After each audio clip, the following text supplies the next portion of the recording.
आज माझ्या विरोधात जरी कोणी असलं तर त्यांना मी कसं सांभाळेल त्याची त्यांना कदाचित जाणीव नसेल, पण काय आपण केलं त्यांच्यासाठी हे येणारा काळ. आणि माझा सगळ्यात मोठा विश्वास आहे तो माझ्या गावच्या जनतेवर. ह्या पांढरी आहे आमची, आणि आमचे शंकरराव काका ज्येष्ठ नेते आहेत, ते नेहमी भाषणात सांगतात की तुम्ही किती जरी काही केला तर ह्या शिंगणापूरच्या पांढरीत योग्य तो न्याय मिळतोय. गाव पांढरं तुमची प्रसन्न आहे 100%.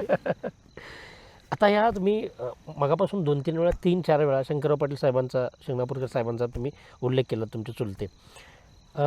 हे एवढं सगळं वजन आहे, राजकीय वजन आहे. राजकारणामध्ये राजकीय वजन असलेली घराणी जी काही आहेत त्याच्यामधलं कोल्हापूर जिल्ह्यातलं पाटील घराणं आहे, तुमचं शिंगणापूरकर पाटील घराणं आहे.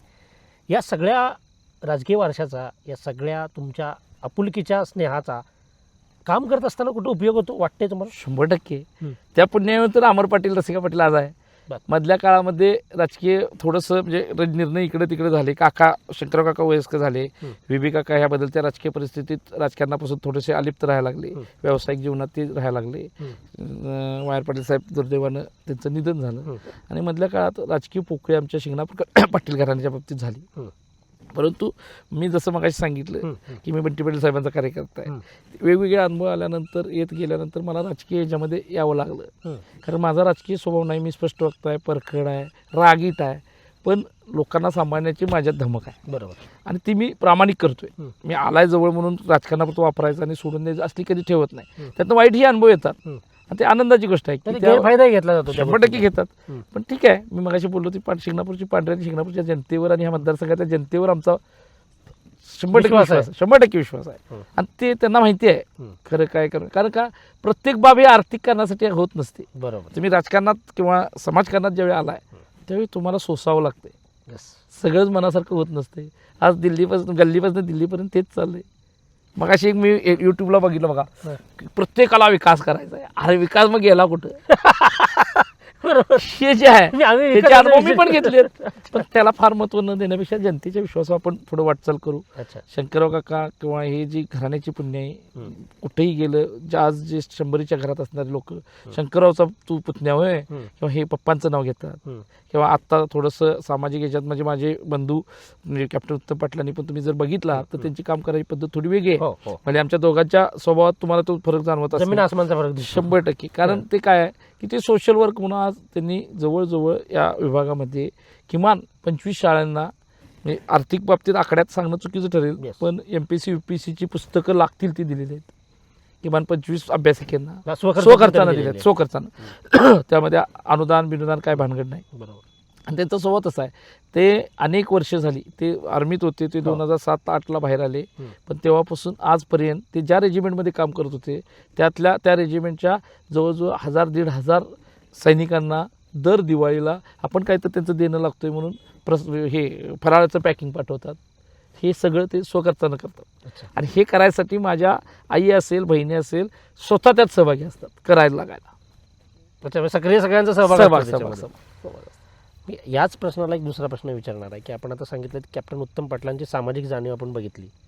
तुमचं एक सामाजिक वारसा, तुमचा राजकीय वारसा आहे. रसिका पाटील मॅडमनी तो सगळा निधी आणि या सगळ्या गोष्टी आपण सांगितल्यात.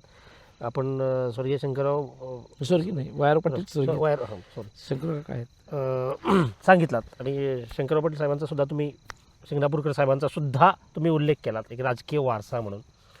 हा सगळा वारसा घेऊन जात असताना अमर पाटील कुठंही मला VIP वाटत नाहीत का? म्हणजे मी बघितलंय मगापासून, हे मी स्पष्ट अगदी बोलतोय, मगापासून मी शिंगणापूर परिसरामध्ये फिरतोय. मी आता त्यांच्या शेताजवळ आहे.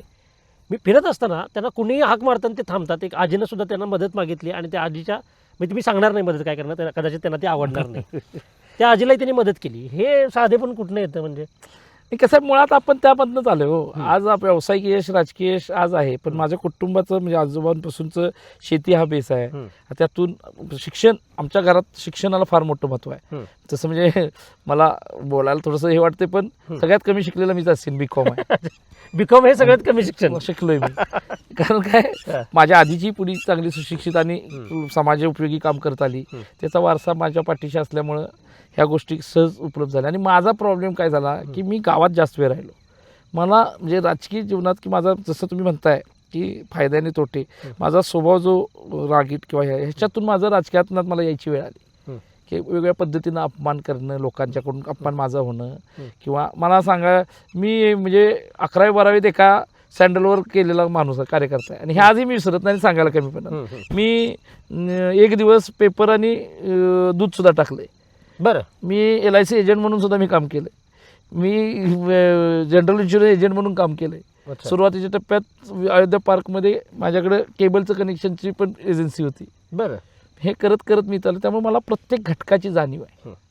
किंवा तळागाळातल्या कामांपासून ते 100% तुम्ही माझ्या गावात भले राजकीय विरोधकांना जरी विचारला की ते रागीट आहे, ताट आहे म्हणतील, पण माझी नीतिमत्तेच्या बाबतीत विचारलं तर आपण कोणत्याही घरात चुलीपर्यंत जाऊन सहज येऊ शकतोय, भेटू शकतोय, एवढी नैतिकता आपल्यात आहे. तुम्ही सांभाळले येतात. आणि ह्याच्या मागे हे घराण्याचे संस्कार आहेत. हे होते माझ्याबरोबर अमर पाटील. अमर पाटलांना मी राज्यकर्ता म्हणणार नाही, त्यांना ते आवडत नाही आहे, त्यांना नेता पण म्हणणार नाही, त्यांना कार्यकर्ता म्हणून घ्यायचं आहे. त्यांची सुरुवात त्यांनी आत्ताच सांगितली की LIC एजंट म्हणून पण त्यांनी काम केलं, पेपर पण टाकलेले आहेत, केबलची एजन्सी पण त्यांनी चालवलेली. फार मोठा राजकीय वारसा कोल्हापूर जिल्ह्यातल्या ज्या घराण्यांना हे घराणं आहे, शिंगणापूरकर घराणं, पाटील घराणं, त्यांनी सांगितलं की विकास कामांच्या निधीसाठी मी भांडतो, मी आक्रमक होतो, परंतु ते माझ्या जनतेसाठी भांडतो. आमचे नेते बंटी साहेब हे त्यांनी सांगितलं प्रेमानं, आणि ते का आहेत आणि त्यांच्या त्या कामाबद्दलची जाणीव मला का आहे हे त्यांनी सांगितलं. 60 लाखांचा रद्द झालेला निधी 1 कोटीपर्यंत वाढवून दिला, ते आमचे नेते बंटी साहेब आहे, म्हणून आमचं त्यांच्यावर प्रेम आहे. फक्त राज्यकर्ता म्हणून मी त्यांच्यावर प्रेमात पडत नाही आहे, तर त्याबरोबर कौटुंबिक स्नेह मी त्यांचा जपलेला आहे, आणि तो मला महत्त्वाचा वाटतो असं ते सांगतात. नेत्यांकडनं चुका होतात, कार्यकर्त्यांच्याकडनं पण चुका होतात, याचा अर्थ तो नेता किंवा तो कार्यकर्ता चुकीचा नसतो, प्राप्त परिस्थिती ती असते, आणि याची जाणीव आपल्या सगळ्यांना असली पाहिजे असं ते सांगतायत. आज ते तळमळीनं माझ्याशी बोलत होते, आपुलकीनं माझ्याशी बोलत होते. त्यांच्या बोलण्यातल्या रांगडेपणामध्ये खोटेपणा नव्हता, दांभिकता नव्हती, सत्यता होती, आणि हीच सत्यता त्यांना यशाकडे घेऊन जावं. पुन्हा एकदा या मतदारसंघाला एक चांगला नेता मिळो. रसिका पाटील सध्या मैदानात उतरलेला आहेत, त्यांना यश मिळो आणि त्यांच्याकडून लोकोपयोगी कामं व्हावीत. हा विकासाचा वारसा असाच अखंड सुरू राहू दे अशी मी आपल्याला अपेक्षा व्यक्त करतो. आणि आपलं मातीतनं उभं राहिलेलं जे नेतृत्व आहे, जमिनीवर असलेले पाय हे सदैव जमिनीवर राहू देत अशी मी शुभेच्छा आपल्याला देतो. आणि डिजिटल कोल्हापूरला आपण वेळ दिलात त्याबद्दल मनपूर्वक आभार मानतो. धन्यवाद. अशाच नवनवीन अपडेट्ससाठी डिजिटल कोल्हापूर चॅनेलला सबस्क्राईब करायला विसरू नका.